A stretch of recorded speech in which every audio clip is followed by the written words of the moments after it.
أعوذ بالله من الشيطان الرجيم بسم الله الرحمن الرحيم الحمد لله رب العالمين والصلاة والسلام على حبيبنا محمد وعلى آله وأصحابه أجمعين أما بعد السلام عليكم ورحمة الله وبركاته. Алла тағалаға мақтаулар, ардақты пайғамбарымызға салауаттар менен сәлемдер болсын иншалла. Біздер ақылақ дәрістерін ары қарай жалғастырамыз. Біз сол көркем мінез кітабы бойынша өтіп жатқанбыз. Соның ішінде соңғы тақырыбымызда біз жалпы ықылас деген не, оның маңызы қандай деген мәселеге тоқталып өттік. Бүгін жалпы енді сол тақырыпты жалғастырамыз. Ең бірінші ықыласты адамның сипаттары деген мәселеде. Жалпы ықыласты адам деген ол қандай адам?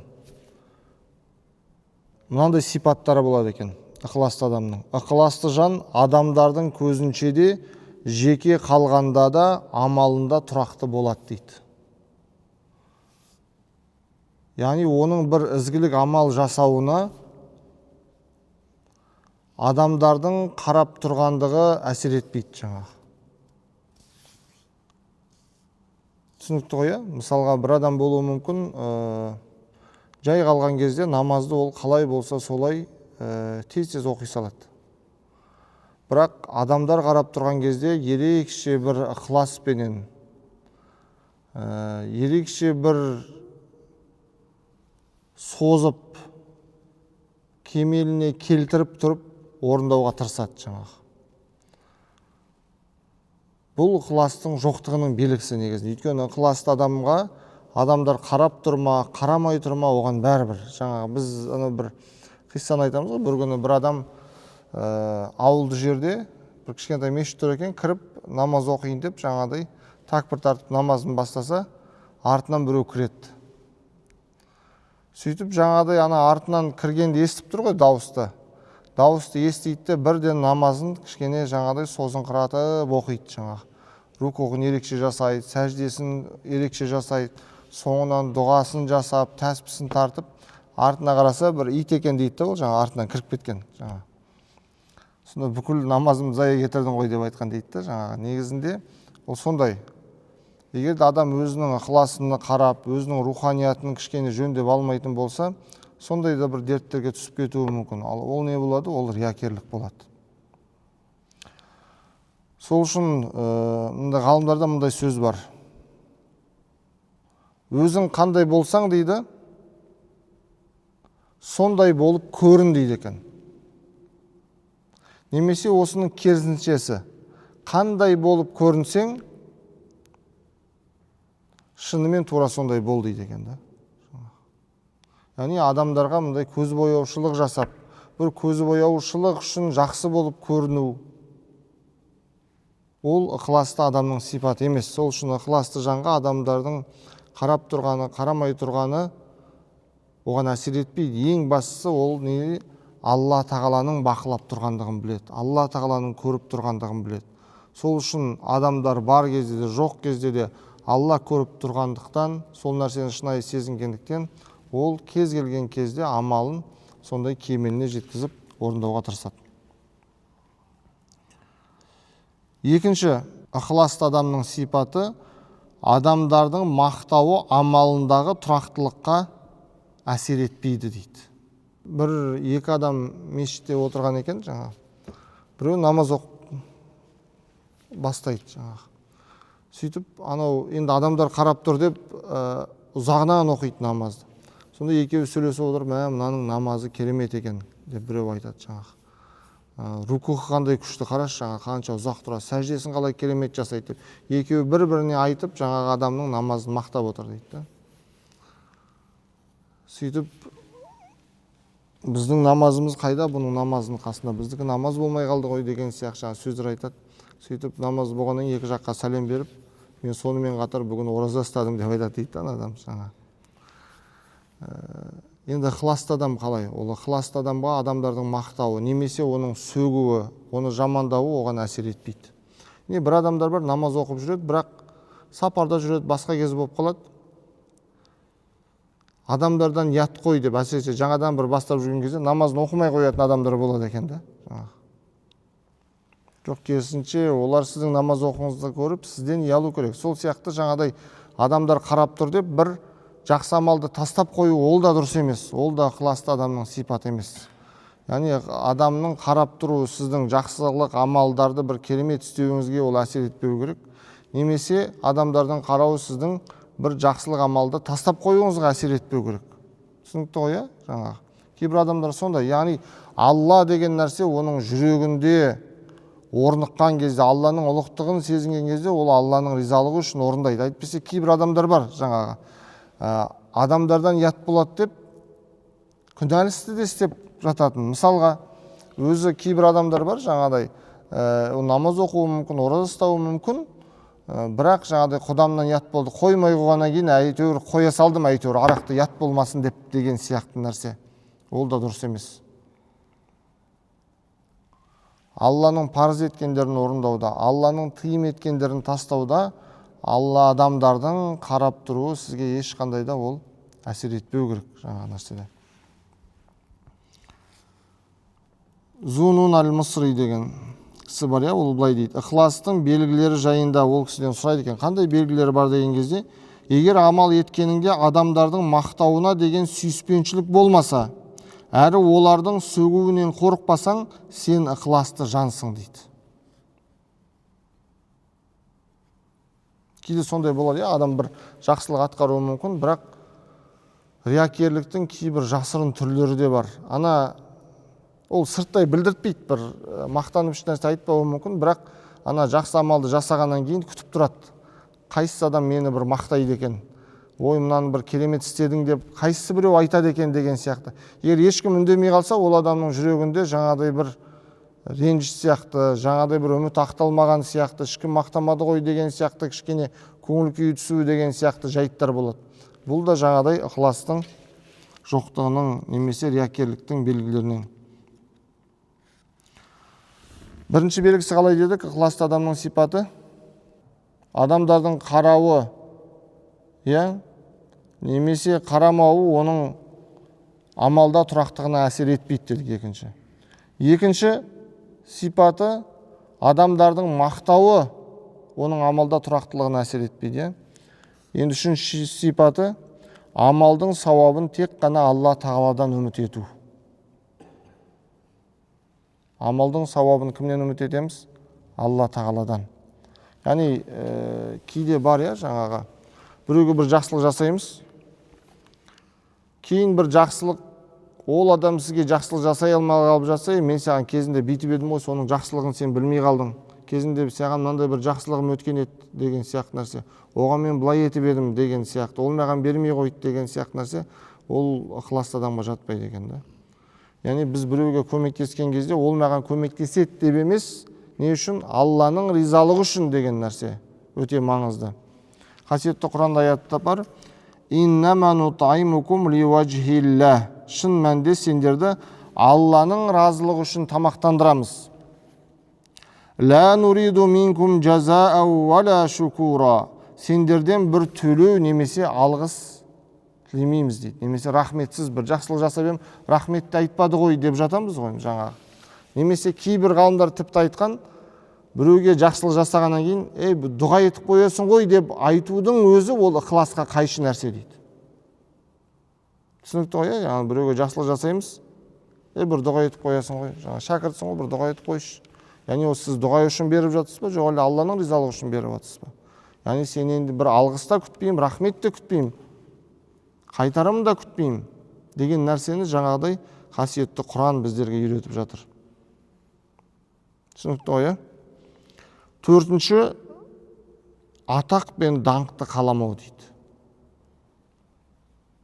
Яғни атақ пен даңқты қаламау. Бишр ибн аль-Хафи деген кісі айтты, Алла ол кісіні рахымына бөлесін, адамдардың алдында танылуды қалаған адам ақыреттің ләззатын тата алмайды дейді. Яғни бір жақсылық жасау арқылы ол адам бір даңқты, атақты қалау, мынандай пәленше жандай. Өйткені алдында біз пайғамбарымыз саллаллаху алейхи вассаламның хадисін келтірдік қой, ол хадисті Абай атамыз да келтіріп кеткен, жаңағыдай ғалым туралы, шахид болған адам туралы және де жомарт адам туралы. Бірақ олар бұл дүниеде жақсылық жасағанымен адамдар мені мақтасын деп жасағандықтан ол сауап алу былай тұрсын, тіпті ол адамдардың жазаға лайықты болғандығы жайында хадис келген.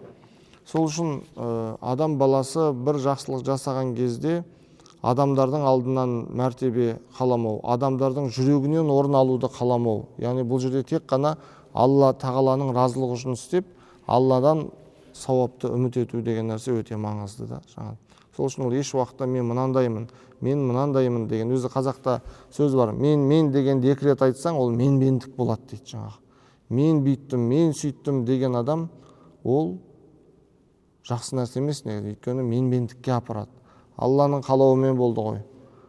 Алланың жәрдемімен болды. Алланың көмегімен осылай істедік деген мұсылман адамға көбірек жарасады негізінде.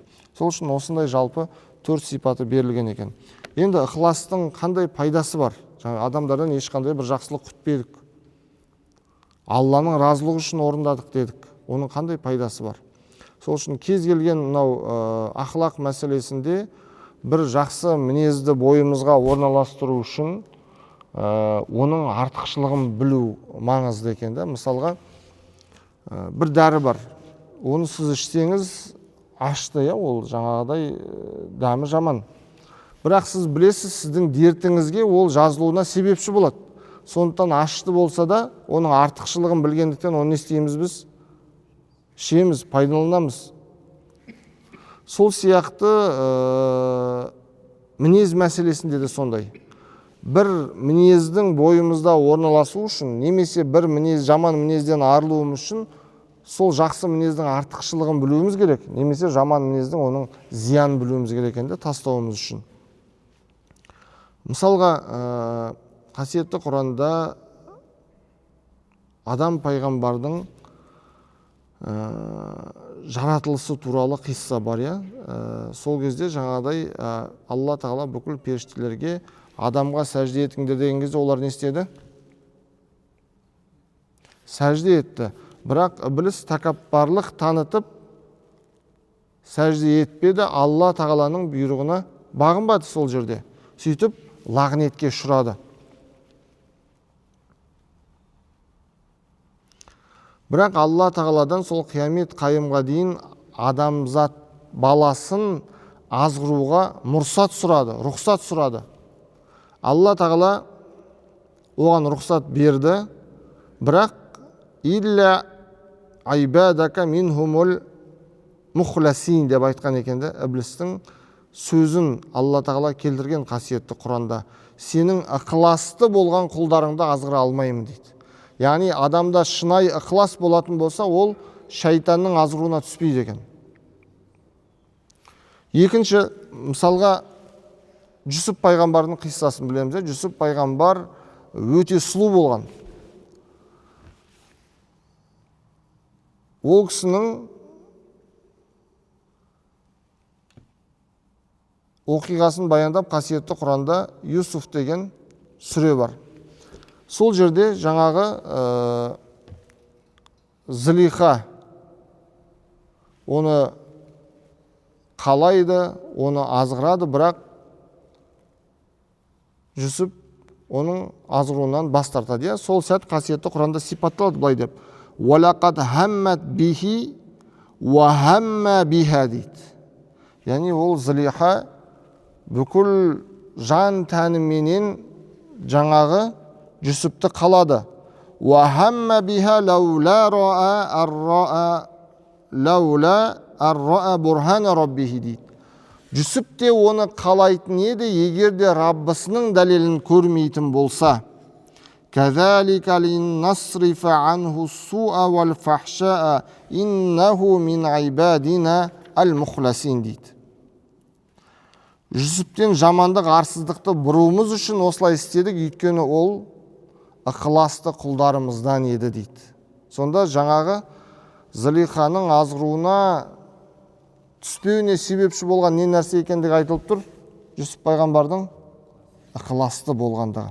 Және де бұл жерде ықыласты адам дегенде негізі мұхлис деп айтады. Бұл жерде Жүсіп пайғамбар мұхлас деп сипатталған екен. Мұхлис емес, кім деп? Мұхлас. Иннаху кана мин айбадина ал-мұхласин дейді. Мұхлас деп айтылады.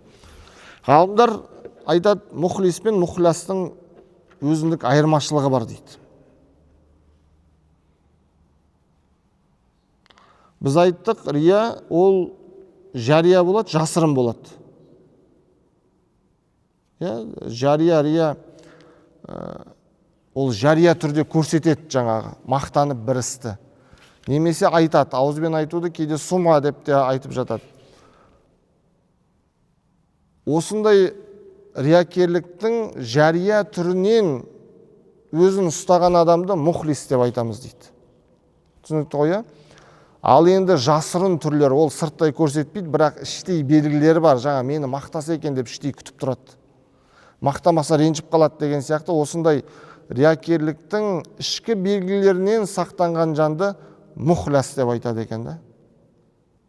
Түсінікті ғой? Яғни сыртқы белгілерімен қатар ішкі белгілерінен сақтанған жанды оны мұхлас деп айтады екен.